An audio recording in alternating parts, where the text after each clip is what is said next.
A'udzubillahi minasyaitonirrajim. Bismillahirrahmanirrahim. Assalamualaikum warahmatullahi wabarakatuh. Assalamualaikum semuanya saudaraku yang ada di Nusantara, muslimin dan muslimat dimanapun berada.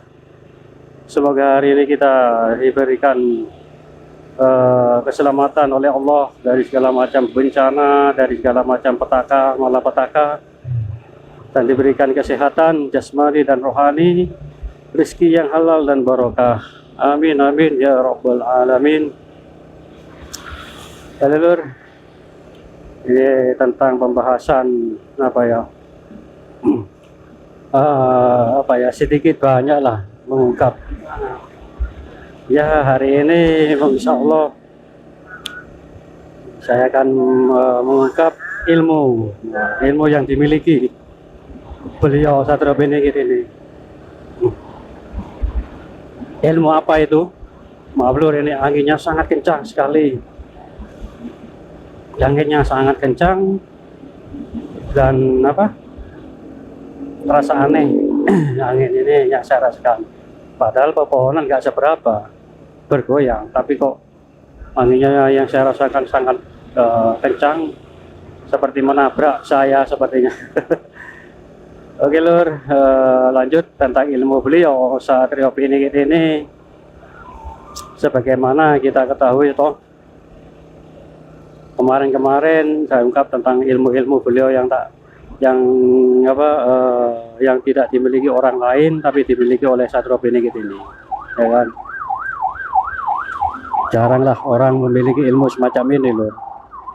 Hanya beliau lah, Satrio Benegit ini yang memiliki. Kalau orang-orang biasa seperti kita, insya Allah nggak bisa menguasai, karena ilmu ini adalah ilmu yang dimiliki Satrio Benegit dan juga sebagian kecil oleh para wali-waliullah, kan seperti itu. Para wali, ya kan, juga para yang utama kan para nabi yang disebut dengan mukjizat. Nah, itu beliau mempunyai semuanya itu Lur, ya kan, mempunyai semua itu, hingga salah satunya keistimewaan beliau juga mampu berbicara dengan banyak hewan, binatang atau apa, tanaman, ya toh. Salah satunya itu entah awan, angin, ya kan, tanah. Nah, kan unsur-unsur beliau yang dimiliki 4 unsur, sebenarnya 5 unsur.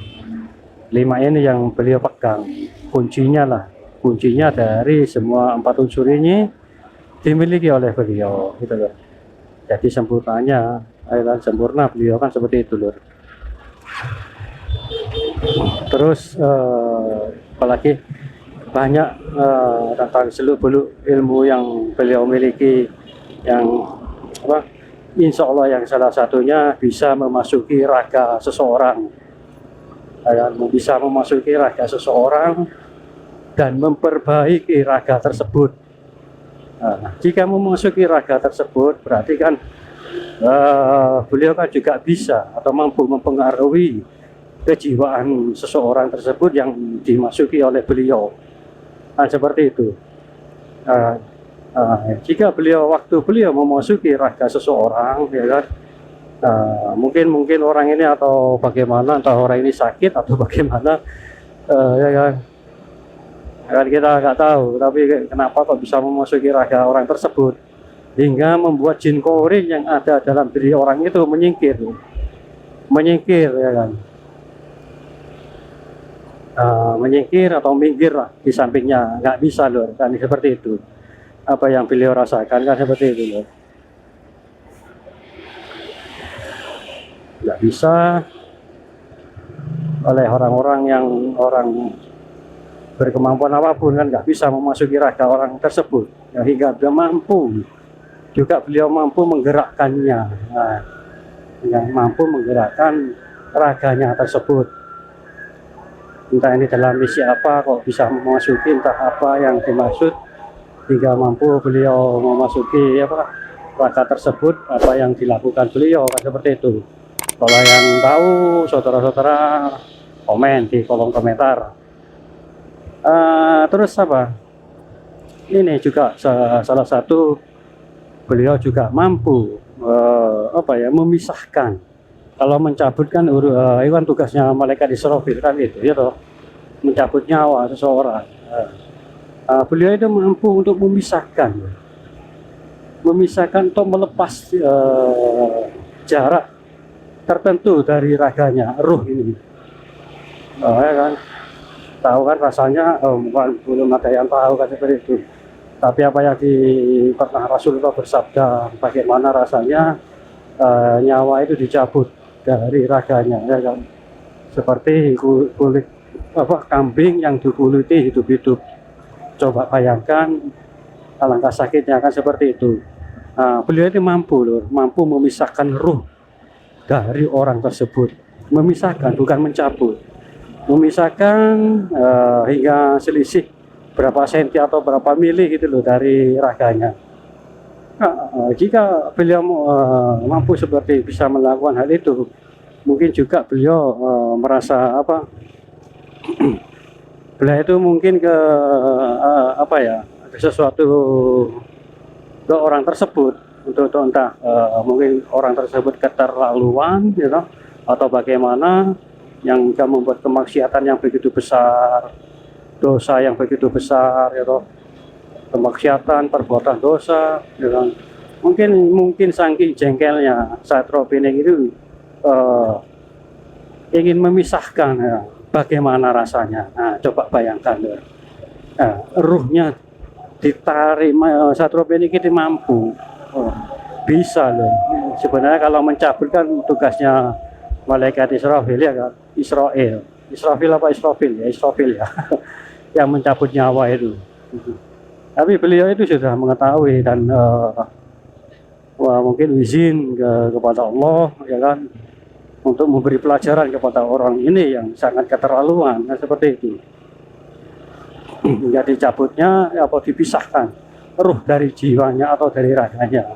Bayangkan, itu belum dicabut. Berarti waktu dipisah itu ada ruh yang masih menempel itu lho. Ini mungkin waktu dicabut oleh beliau hanya bagian-bagian yang bukan vitalnya ya kan, ruh yang menempel di jantung, di hati atau di paru-paru itu mungkin nggak terangkat itu loh. Kalau itu bisa terangkat, habis mati lur kan seperti itu. Mungkin ruh ini dipisah oleh Satrio Bening, itu ruhnya ini dipisah dari kulitnya saja, dari daging-dagingnya. Kalau isi dalamnya jeroannya mungkin kalau itu dicabut kan mengakibatkan kan mati orang, terpisah. Ya kan? Karena ruh terakhir ya toh. Ruh terakhir yang dicabut, insya Allah ruh yang terakhir itu ya lur ya. Itu bagian jantung loh. Jantung itu yang terakhir oleh malaikat Israfil itu terpisah, baru mati seseorang itu, baru seseorang itu bisa mati kan seperti itu. Satrio Bening ini nggak melakukan itu, karena itu kalau resikonya kalau dicabut dipisah yang ruh yang lengket ke isinya, isi dalamannya seperti jantung, hati, paru-paru atau itu nanti akan mengakibatkan orang itu akan meninggal. Makanya oleh Satrio Bening ini hanya untuk memberi pelajaran kepada orang itu ya kan, yang lengket ruhnya itu yang lengket dari mungkin tangan, kaki, tubuh, itu loh, bagaimana rasanya kan seperti itu ya kan. Mungkin Satrio Bening ini mungkin ada urusan atau bagaimana hingga saking jengkelnya hingga memberi pelajaran orang tersebut dengan hal yang semacam itu ya kan. Tergantung mungkin orang ini lur ya, pendapat saya mungkin orang terlalu banyak maksiat atau banyak berbuat dosa ya kan, saking keterlaluan lah, wis nemen wong itu pokoknya ngono lho. Sepertinya seperti itu ya, dicabut ruhnya itu. Nah itu salah satu kemampuan memasuki raga seseorang gitu. Jika beliau mampu juga memisahkan, bukan mencabut loh, memisahkan. Karena itu nanti yang bertugaskan malaikat gitu, malaikat Israfil ini yang mencabut nyawa. Kalau seperti itu loh. Ya, dua itu loh yang sangat berbahaya, ya kan. Siapapun jika seseorang mampu menguasai tubuh kita, berarti tubuh kita atau jiwa raga kita nggak berdaya, kan seperti itu. Diambil alih oleh orang, kan seperti itu. Nggak bisa apa-apa orang tersebut, ya kan. Jika memasuki raga itu, yang mereka rasakan ya cuma hanya tubuh-tubuh mereka yang bergerak-gerak, ya kan. Kalau nafas masih lengket, nafasnya masih ada, ya loh. Ruhnya juga masih ada, kan belum mati, kan seperti itu. Beliau memasuki raga orang tersebut. Tapi beliau waktu memasuki raga orang tersebut, mungkin dia oleh beliau diajarkan suatu kebaikan, kebajikan, ya kan, yang diajarkan oleh beliau nantinya. Kan seperti itu loh. Hal-hal yang banyak hal kebaikan, ya kan. Berbeda dengan beliau yang sanggup memisahkan itu tadi antara ruh dan badannya. Keistimewaan yang beliau miliki yang orang yang tidak mampu melakukan itu, ya kan. Keistimewaannya beliau. Kalau seperti itu. Banyak juga kan sekarang ya toh, saking terlalunya mungkin karena hasutan-hasutan dari setan ya, memasuki orang tersebut hingga satria berpingin berbuat demikian, gitu. Mampu seperti itu, gitu. Apalagi beliau kan juga menguasai angin, udara, berarti kan yang ditiup oleh kita kan udara loh, gitu. Kalau beliau mampu mengendalikan anginnya, beliau juga memerintahkan angin untuk menjauh berapa mili dari hidungnya. Otomatis kan nggak bisa bernafas orang tersebut, ya kan. Bahaya kan seperti itu. Apalagi air. Jika beliau jika beliau ingin gitu loh. Jika beliau ingin, di dalam tubuh manusia kan berapa persen yang dalam tubuh cairan di dalam tubuh manusia itu? Kan cairan kan termasuk juga air kan itu. Dia kan menguasai air, ya kan? Ada loh. Beliau juga menguasai hal itu, ya kan? Air itu. Terus kalau jika mampu menguasai itu kan mudah ya toh beliau ini untuk menghancurkan atau seseorang, dukun atau apa kan musuhnya. Memerintahkan air untuk berhenti mengalir, otomatis kan darah yang mengalir dalam tubuh manusia kan berhenti, ya kan. Coba bayangkan jika berhenti apa yang terjadi. Cairan dalam tubuh manusia itu darah itu, ya kan. Darah kan termasuk cairan, darah merah, darah putih, ya toh. Seperti itu. Mampu beliau, itu angin, udara dan angin, ya kan.